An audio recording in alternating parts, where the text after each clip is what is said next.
Tony Lacey from the Lacey's Ranch again inside the Vintage Rifle Shooters Club barnyard. Tony, today I want to talk about a very interesting subject.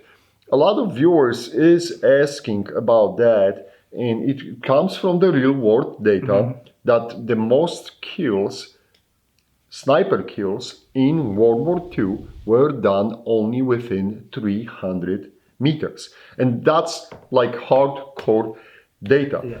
Why was that happening? So right away people go to the assumption that these soldiers couldn't shoot, that they were bad shot. Then they say, well, the equipment sucked. And then they say the ammunition, or which is part of the equipment, or the scopes. So rifles sucked and the scopes were bad. So let's try to unwind all of this. I will go on the limb here and I will say most of the snipers who went through the schools, received the training during the World War II, or even survived a little bit on the front, were really good shots. This is not the question. These guys, it hurts me when you're a sniper, sniper, to hear that these snipers couldn't shoot. Like, really, guys, trust me, they had skills. Like, if we'll go especially to the British guys, their sniper school and requirements and training was fantastic. The Germans had the very good, solid fundamentals sniper school. Japanese, there's a lot of hate against the Japanese snipers and laughing at them. We will touch on the tactics a little bit later, but their requirements for the school were tough too. This was not the very long school, but they had tough requirements and they had to shoot. Basically, one of the tests was they had to place 5 shots in one after each other at 300 meters, and they said they had to be all within the fist size, right? So if you think about it, that's like less than the face on the that's a tee shot, isn't it? What they call that? The tee shot. Tee shot, and that's a very good group. So even the Japanese snipers, right, were shooting. There is a lot of controversy about the Russian snipers, and that's driven mainly by I would say the some characters which were created from propaganda for propaganda purpose, but there were some outstanding shots on the Russian side of the business. One common thing what you will see very often who was becoming a sniper, the people who came from rather rural areas.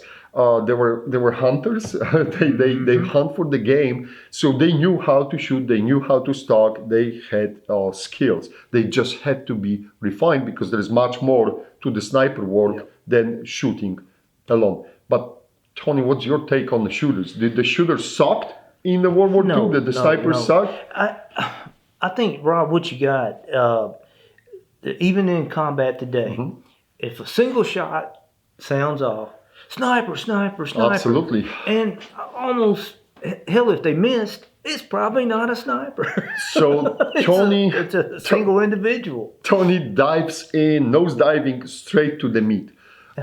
Guys, one of the principles for the snipers is you rarely going to shoot twice from the same position. The textbook, the U.S. Army sniper textbook says no more than 3 shots. But if you will read the accounts of any combat snipers from World War I, World War II, or any other conflict, they will tell you more than 1 shot from the position and you are done. Because especially if you are in a highly contested environment, we as the snipers, we always say, you are always under observation. So someone else is looking, someone else is paying attention what that shot may come from. And guess what? If you screw up, if you're getting cocky and you start pushing rounds from that location, you are becoming hunted. Instead of hunter, you are becoming hunted.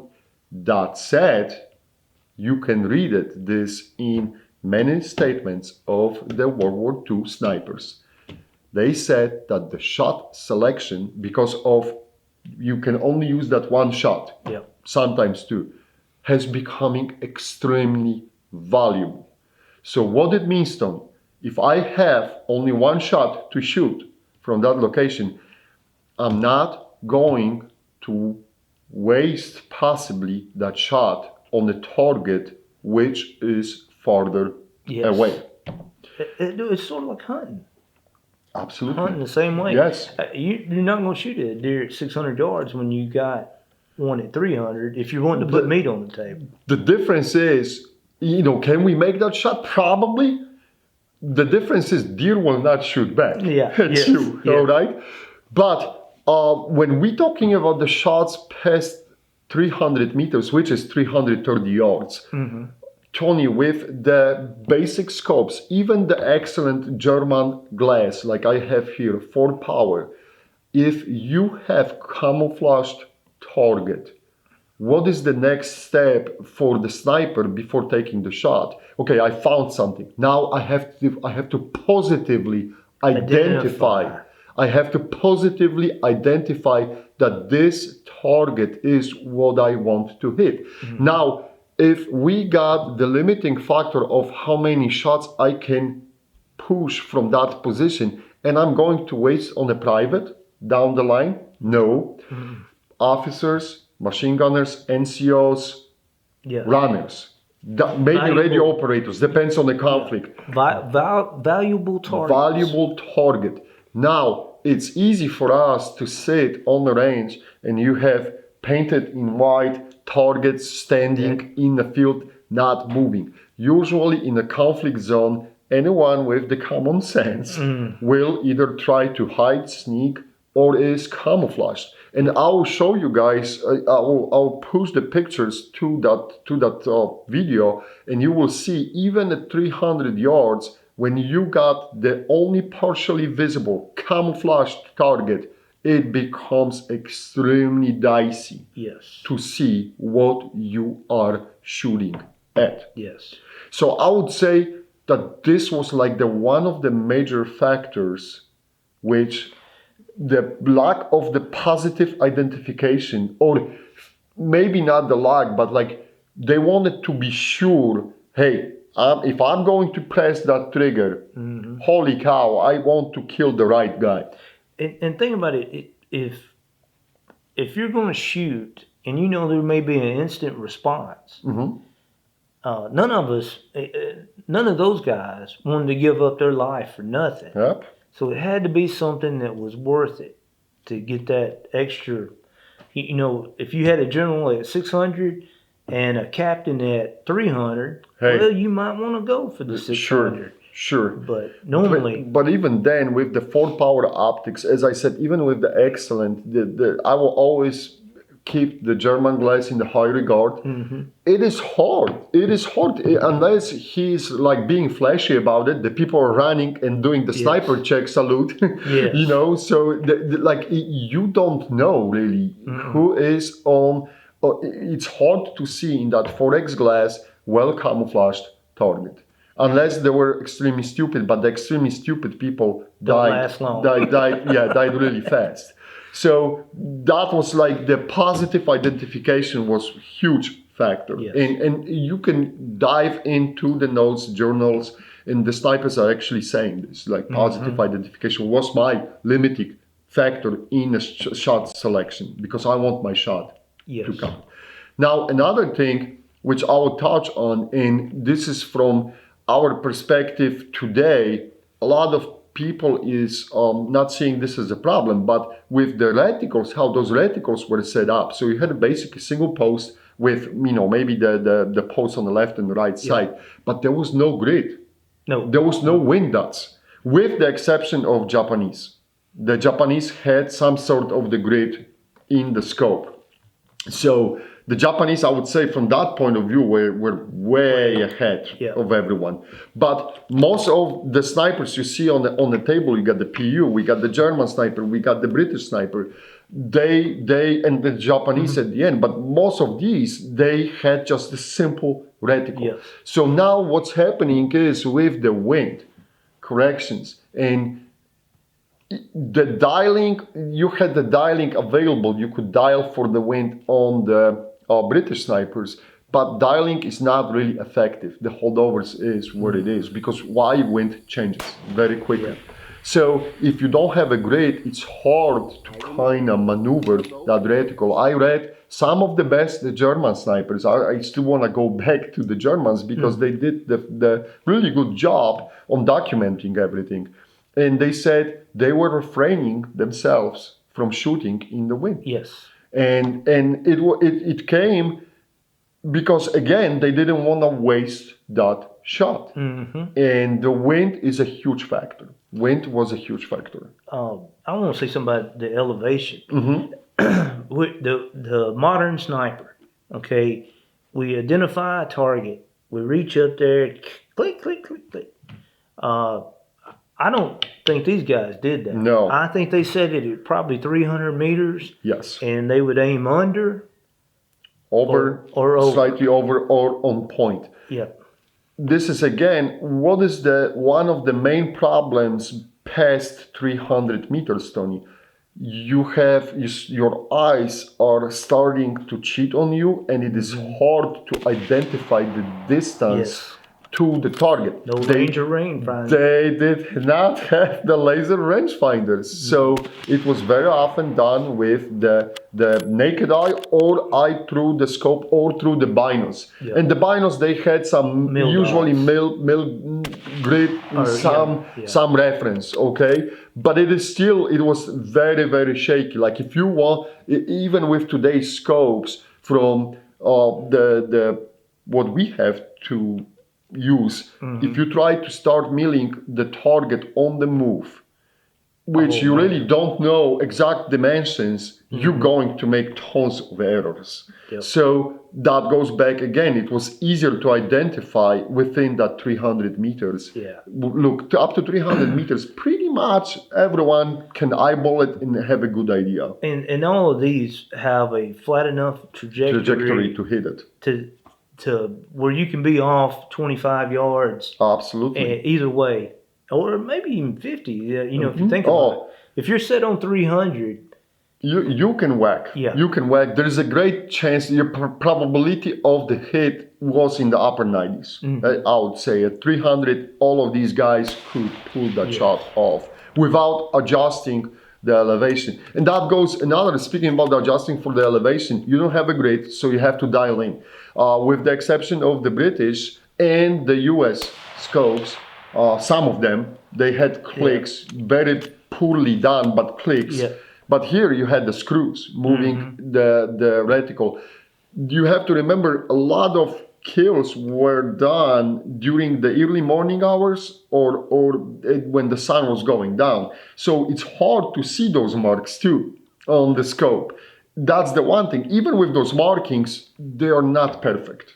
They are not. It's not like even today we measure the scope's accuracy. The people are doing the box testing and seeing how the reticle really travels per click. Yeah. So now imagine here you got the screw. And we're not even throwing in weather. Oh, absolutely. So that was another factor, the range estimation and the error which was being generated past at 300 meters. Huge factor which was limiting the shot selection. Again, they could do that.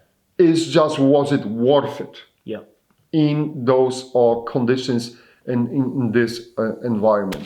So we talk about the wind, we talk about the range estimations, and we talk about the basically positive target identification. Like three major factors which were contributing to why most of the kills was done within the 300 meters.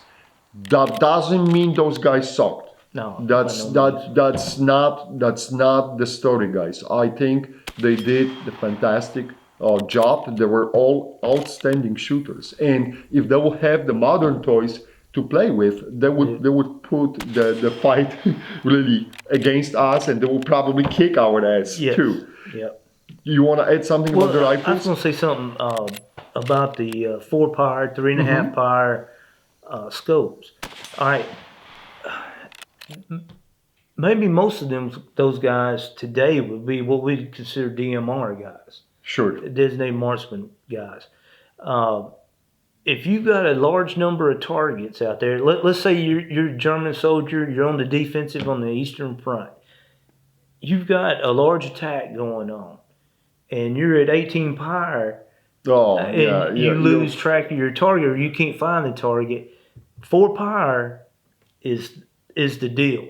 You can get from one target to another target to another target. Now, in that situation, they would probably fire to a certain point, and I think the one sniper from World War II, he carried a MP40 with him, and he would, as soon as they got in the close combat range, he was switching, and using the team, like usually 2 snipers went out with the English. I don't think it was that uncommon for one of them to carry a Sten, and then the one of them carried the number 4T. The Japanese, I don't know what you found out about. The Japanese, it's a very dicey subject because especially closer to the end of the war, where we have a lot of information from Marine Corps or from the Army when we were taking the islands back, they were left in a horrible position, basically sacrifice yourself of the slow down the movement. Yeah. So that's why we got them tightening themselves up to the tree and basically drawing the fire, delaying. Their job was not like denying, it was just delay the movement, the advancement. So it's hard to say something more about them. And they were single, because now you want to spread out, right? Because what was our countermeasure to it? We were spraying the top of the trees with machine guns. So if you got the concentrated group of the snipers, it was easy to take the whole nest out. But if we'll go to the Eastern Front on both sides, or if we'll go to the Normandy, in what was happening in Normandy, the people working in Paris, and they did tremendous job, and they were extremely effective.